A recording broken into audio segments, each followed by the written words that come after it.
بسم اللہ الرحمن الرحیم۔ ناظرین السلام علیکم، خوش آمدید کہتے ہیں آپ کو اپنے یوٹیوب چینل دی ویزیبل فیکٹ میں۔ ناظرین، ایک کچھ انتہائی اہم ڈیولپمنٹس ہیں جو پچھلے چند گھنٹوں میں ہوئی ہیں، وہ آپ کے ساتھ شیئر کرنی ہیں۔ ان میں سب سے بڑی اور اہم ڈیولپمنٹ تو جناب یہ ہے کہ پاکستان کے نئے آرمی چیف یعنی جنرل عاصم منیر جو ہیں وہ سرکاری دورے پر ایک اہم ملک کے لیے روانہ ہوئے ہیں۔ وہ کون سا ملک ہے اور اس ملک سے کیا کیا فوائد حاصل ہو سکتے ہیں، اس کے علاوہ اس سے پہلے جب آرمی چیف جنرل عاصم نے سعودی عرب اور یو اے ای کا دورہ کیا تھا تو انہوں نے وہاں سے ہمیں ڈالرز لے کے دیے تھے، جو وہاں پہ ہمارا آلریڈی قرضہ تھا اس کو رول اوور کروا دیا تھا، یعنی کہ وہ مزید 2 سال کے لیے ہمارے پاس موجود ہوگا۔ تو اب وہ جس ملک میں گئے ہیں، اب دیکھتے ہیں کہ وہاں سے وہ کیا امپورٹنٹ چیزیں جو ہیں وہ لے کے آتے ہیں۔ ایک انتہائی اہم ملک ہے، اس کے دورے پر روانہ ہوئے ہیں وہ، اور اس کے علاوہ جو ہے وہ ان کو اس ملک نے باقاعدہ طور پر دعوت دی تھی اپنا دورہ کرنے کے لیے، تو یہ بھی ایک امپورٹنٹ بات ہے۔ تو اب لیٹ سی کہ وہ کیا کرتے ہیں اور وہاں پر کیا ہوتا ہے، لیکن اس سے پہلے جو ہے وہ دیگر کچھ اہم خبریں آپ کے ساتھ شیئر کر دیتے ہیں۔ ان میں سب سے پہلی خبر تو یہ ہے جناب کہ وزیر اعظم شہباز شریف کی جانب سے بلائی گئی آل پارٹیز کانفرنس کی تاریخ تبدیل کر دی گئی۔ وفاقی وزیر اطلاعات مریم اورنگزیب نے ٹویٹر پر جاری بیان میں کہا کہ وزیر اعظم شہباز شریف کی دہشت گردی کے مسئلے پر بلائی گئی APC 7 کی بجائے 9 فروری جمعرات کو اسلام آباد میں منعقد ہوگی، جس میں ملک کی تمام قومی اور سیاسی قیادت کو مدعو کیا گیا ہے۔ یہ وہی آل پارٹیز کانفرنس ہے جس میں انہوں نے عمران خان کو بھی مدعو کیا تھا، اور شہباز شریف صاحب نے جو ہے وہ عمران خان کو باقاعدہ طور پر خط لکھ کر جو ہے وہ مدعو کیا تھا۔ خط میں کہا گیا تھا کہ آپ جناب APC جو ہم بلا رہے ہیں اس میں شرکت کریں، لیکن آپ کو یہاں پر ایک بات بتاتے چلیں کہ جو بھی گورنمنٹ یا ڈپارٹمنٹل اس طرح کے ایونٹس ہوتے ہیں جہاں پہ آپ ایک فارمل انویٹیشن بھیجتے ہیں، انویٹیشن بھیج کے آپ بلاتے ہیں، اس کا طریقہ کار کچھ یوں ہوتا ہے کہ آپ ریٹن طور پر کوئی کارڈ یا کوئی اس طرح کی چیز جو ہے وہ ریٹن بھیجتے ہیں، تو اس سے پھر یہ ہوتا ہے کہ تصدیق ہو جاتی ہے اور بلانے والے کی نیت پر بھی کوئی شک نہیں کیا جا سکتا ہے۔ لیکن جب آپ اپنے کسی ایک خاص نمائندے سے فون کروا کے یہ کہہ دیتے ہیں کہ جی آپ کائنڈلی ہمارے پاس آ جائیے گا، ہماری APC میں شرکت کیجیے گا، تو اس طرح نہیں ہوتا ہے اور نہ ہی اس طرح چلتا ہے۔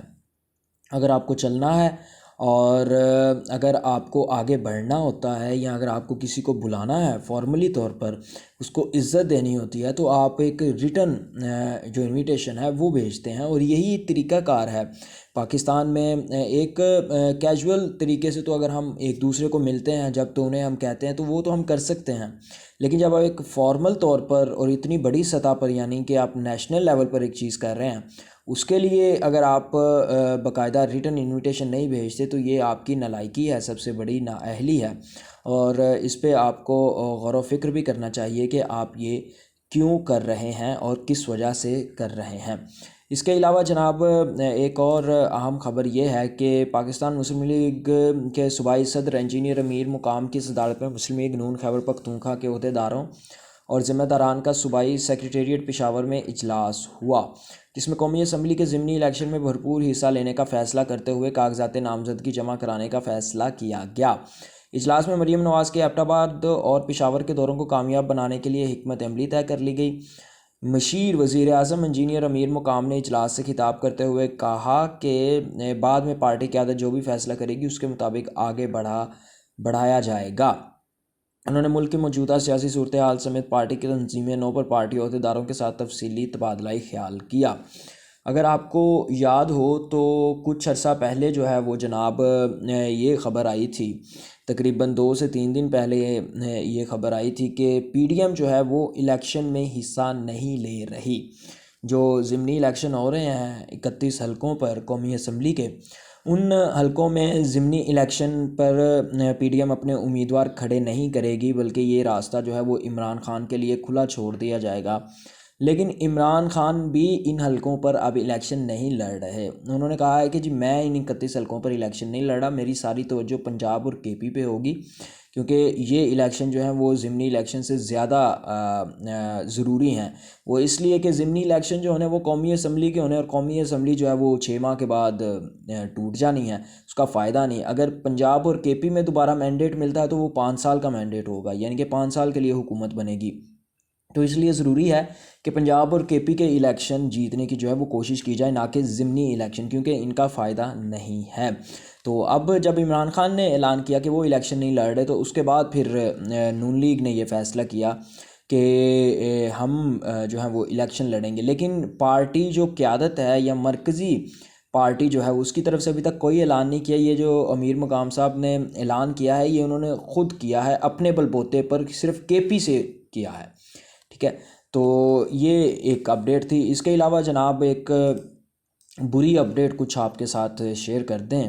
مہنگائی کے مارے عوام پر مزید مہنگائی کا بم گرا دیا گیا ہے۔ ہوا کچھ یوں ہے، اسلام آباد پاکستان اور IMF کے مابین power sector subsidies, petroleum development levy کے ہدف اور GST کے معاملے پر اختلافات برقرار ہیں، جس کے باعث تکنیکی سطح کے مذاکرات میں 2 روز کی توسیع کر دی گئی ہے۔ ذرائع کے مطابق IMF کی ٹیم کے تکنیکی سطح کے مذاکرات جمعہ تک شیڈول تھے، لیکن بعض معاملات پر مزید غور کے لیے تکنیکی سطح کے مذاکرات میں توسیع کر دی گئی تاکہ پالیسی سطح کے مذاکرات میں کسی حتمی نتیجے پر پہنچا جا سکے۔ ذرائع نے بتایا کہ IMF ٹیم نے بجلی پر عائد سبسڈی مکمل طور پر ختم کرنے، تمام مصنوعات اور اشیاء پر GST کو 17% سے بڑھا کر 18% کرنے کا مطالبہ کیا ہے۔ پاکستان اور IMF کے مابین بعض معاملات پر اتفاق رائے نہیں ہو سکا ہے۔ پاکستان نے مالیاتی خسارے پر قابو پانے کے لیے مختلف متبادل تجاویز پیش کی ہیں۔ IMF نے برآمدی شعبے کو بجلی پر دی گئی سبسڈی ختم کرنے کا بھی مطالبہ کیا ہے تاکہ بجلی کی قیمتوں میں اضافے سے 952 ارب روپے کے گردشی قرضے میں کمی لائی جا سکے۔ حکومت بجلی کی قیمتوں سے متعلق IMF ٹیم کو قائل کرنے کی کوشش میں ہے۔ سبسڈی کے حوالے سے دونوں ٹیموں نے اصولی اتفاق کر لیا ہے اور بنیادی خسارے کو کم کرنے کے لیے پاکستانی حکام نے تیاری کر لی ہے اور نظر ثانی شدہ سرکولر ڈیٹ مینجمنٹ پلان کے تحت اضافی سبسڈی کی رقم کو کم کر کے 650 ارب روپے تک کر دیا گیا ہے۔ یعنی جو حکومت سبسڈی پہلے دے بھی رہی تھی تھوڑی بہت، اب چیزوں سے وہ بھی ہٹا لی جائے گی، اور اس کا نتیجہ کیا ہوگا کہ مہنگائی میں مزید اضافہ ہو جائے گا، چیزوں کی جو قیمتیں ہیں وہ مزید جو ہیں وہ بڑھ جائیں گی۔ اب آتے ہیں اپنی آج کی سب سے بڑی اور اہم خبر کی طرف کہ آرمی چیف کس عہدے کس ملک کے دورے پر گئے ہیں، ان کا مقصد کیا ہے۔ تو chief of army staff general Asim Munir اہم دورے پر برطانیہ پہنچ گئے۔ جنرل عاصم منیر سیکیورٹی کے اسٹریٹجک امور پر برطانوی حکام سے تبادلہ خیال کریں گے۔ جنرل عاصم منیر کو دورہ برطانیہ کی دعوت وزارت دفاع نے دی ہے۔ ذرائع نے جیو نیوز کو تصدیق کی ہے کہ جنرل عاصم منیر کا دورہ برطانیہ 5 دنوں پر محیط ہوگا۔ آرمی چیف کا عہدہ سنبھالنے کے بعد جنرل عاصم منیر کا یہ پہلا دورہ برطانیہ ہے۔ جنرل عاصم منیر 5ویں UK پاک اسٹیبلائزیشن کانفرنس سے خطاب کریں گے۔ پاک اسٹیبلائزیشن کانفرنس 5 سے 8 فروری تک ویلنگٹن پارک میں ہوگی۔ کانفرنس کا موضوع جنوبی ایشیا میں علاقائی استحکام، جغرافیائی سیاست اور دیگر چیلنجز کی واپسی ہے۔ کانفرنس کے مشترکہ میزبان برطانیہ کے آرمی چیف سر پیٹرک سینڈرز ہوں گے۔ یعنی برطانوی دورے پر آرمی چیف جو ہیں وہ گئے ہیں، تو لیٹس سی کہ اب وہاں پر کیا ہوتا ہے۔ جی تو جناب یہ تھی آج کی ویڈیو۔ آپ کو آج کی ویڈیو کس طرح کی لگی ہمیں کمنٹ سیکشن میں ضرور بتائیے گا، اور اگر آپ کو چینل پسند آئے تو کائنڈلی چینل کو سبسکرائب، لائک اور شیئر ضرور کیجیے گا۔